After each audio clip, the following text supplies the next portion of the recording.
Hi, my name is hanspetermeyer, and I'm talking to Vivian Dean here on the waterfront here in Royston as part of the 3x2x8 conversation about sustainability in the Comox Valley.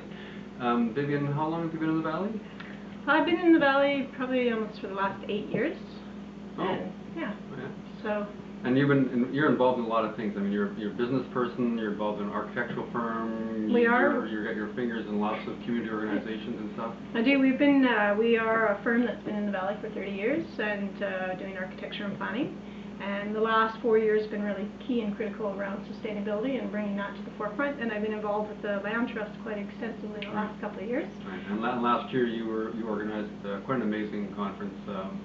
The Building Green Conference. Yeah, the Building Green in a Changing Climate Conference, which was attended by 450 people in our industry, the first one on Vancouver Island for construction, from design all the way down to construction. Right, and that's why I want to talk to you today, because I'm asking you about things to do with buildings, which are one of the 8 pillars in the sustainability strategy. You know, you had a look at the draft goals and objectives in the Comox Valley Sustainability Strategy? Yeah, I have. Okay, so the first question in our process here, the 3 questions, is what excites you about what you see in that strategy? So what really excites me about that strategy and kind of the targets that I'm starting to see are not so much the targets per se themselves, but it's the first time we're actually going to have something that we can work towards as an industry. And that's been really good because the map has been changing in terms of the bars and standards and where we're going, and it's been quite confusing from the design stage all the way down to the building stage, and we're not really sure where those performance measures are. So it's exciting because it gives us as an industry, and those of us in the industry, really clear benchmarks of how we have to change our processes and get to kind of up to speed on that. Right. Okay. So then the next question is, what do you see as the challenges of implementing a strategy? So for an industry, I think the real challenges right now is the policy kind of is an inspirational tool. It sits out there for us to measure ourselves against. But one of the reasons why we did the Building Green Conference was because we had already adopted some of those practices quite at the forefront. And in your business? In our business, we had adopted them, and we're seeing that the people we were working with down the line, to engineers and construction people, weren't really there. They didn't have the education there. And so the challenge, I really think, for us is how do we get industry educated to actually be able to do living buildings, to actually be able to do LEED neighborhoods, because they're curves, they're quite big curves, and we're all on the curve together, and so we need a learning curve, a huge learning curve on the ground. And you know, net zero buildings, what does that mean? How do we do them? How do we achieve it? How do they become cost effective? Well, you've talked about that actually things can change so dramatically from you as a designer or an architectural firm put something out, and then actually when it's being built,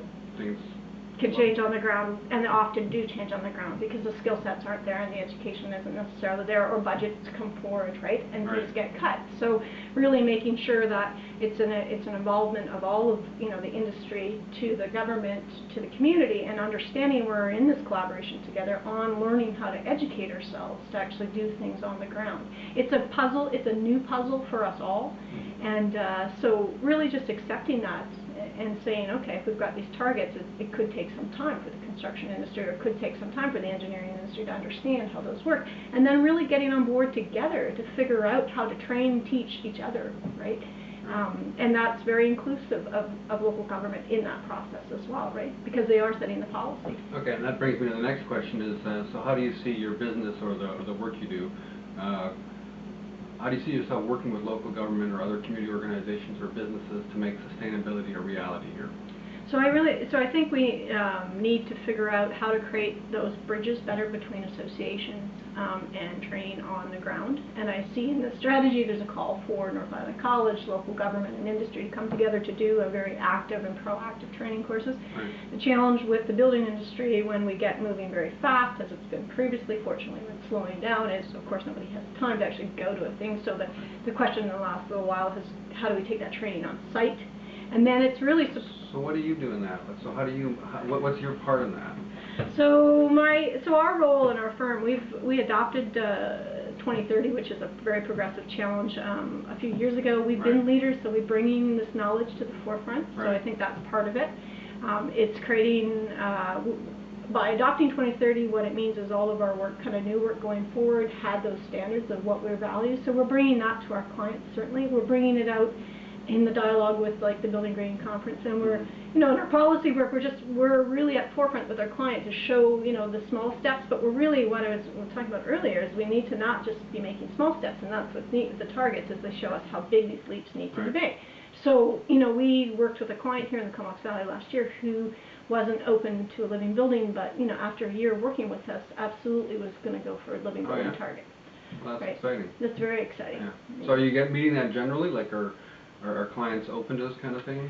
I think, no, in the Valley, I think we're, our industry isn't a leadership industry, it's more of an adoption industry. So what we need to do is really support the leaders that are coming forward, and we're very fortunate right now in this Valley. We have some projects that are coming forward with leaders who have got this, have understood it, and are changing. We have to allow that the people on the ground are going to change, and you know, traditionally some of these people haven't been in there, and they're changing because they understand where this movement is. And so we really need to look at these projects and support the projects that are representing those values, right? And whether we understand why they're where they are, or there's other political issues, it doesn't matter. Let's look at them in a really inspirational way and say, wow, like we could be in the Comox Valley a non-urban, I don't know if we're rural, but non-urban, let's say, environment of just green buildings. I mean, it's such an, there's so many reasons to go at it in terms of an economic generation and sustainability. There's right. Okay, thank you. So those are our 3 questions. We've got a couple minutes. Is there something you want to put on the table as part of this conversation with anybody who's watching here? Well, one of the things, you know, I think that's really important to really talk about in sustainability is, you know, who are we sustaining and what are we sustaining and why? And that's certainly about, you know, us and the people that are running infrastructure today, but it's really about our children and giving them the tools and the next generations coming forward. And what I like and what I think we really need to understand in this valley is why we did the Celebrating the Lorax, which is the first award that recognizes environmental and youth and children and youth. Not even just It's an annual? It's an annual. We are doing it with the Land Trust in BC Hydro.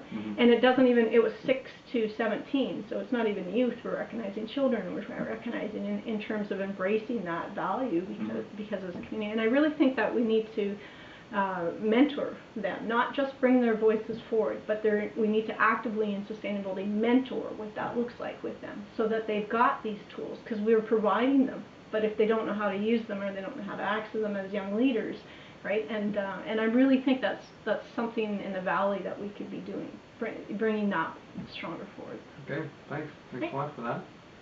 And I just want to make my pitch here again for the 3x2x8 process. We've got 3 questions.